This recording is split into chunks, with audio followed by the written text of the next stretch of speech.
You know the girl with the pearl earring. You don't know her. This face was painted almost half a century before Vermeer's in Mughal India, around the year 1620. She wears her own pearl. She raises a small cup of wine, and after 400 years, nobody knows her name. Here is the first astonishing thing. She is small. The original painting is barely 5 centimeters tall, smaller than a credit card. Color and gold laid on paper with a brush that came to a point of a few hairs. Under a lens, the detail holds. Every pearl in her necklace is a separate stroke. The painter gave a whole life to 2 inches of paper and never signed his work. Why is she nameless? Because in the Mughal court, the royal women lived apart, behind the walls of the zenana, where court painters almost never entered. So when a painter set out to paint a woman, he usually painted an ideal: the arched brow, the perfect profile, the jeweled hand.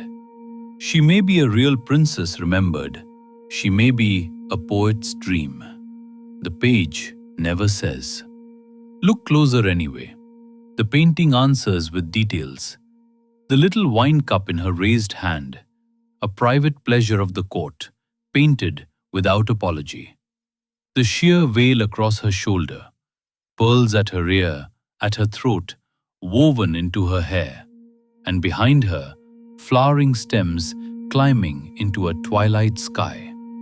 Around 1620, the Emperor Jahangir had just seen spring in Kashmir, and his painters had fallen in love with flowers. She stands among the blossoms like one more flower on the page. Then she traveled.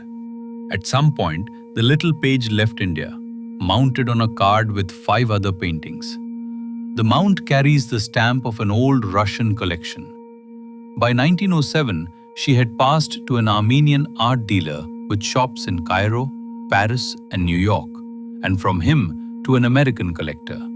She has rested in museum archives ever since, under the only name anyone could give her: head of a young woman among flowering stems. 4 centuries, 3 continents, no name. We restored her from the museum archives. The cracks softened, the colors returned, so she can look out of a frame again instead of a drawer. She's available as an archival print, framed in black, red oak, or white, or on fine art paper if you'd rather frame her yourself. Every order ships free and includes her story of the painting card, so the next person who asks who she is gets the honest answer: no one knows. Find her at auraliving.com.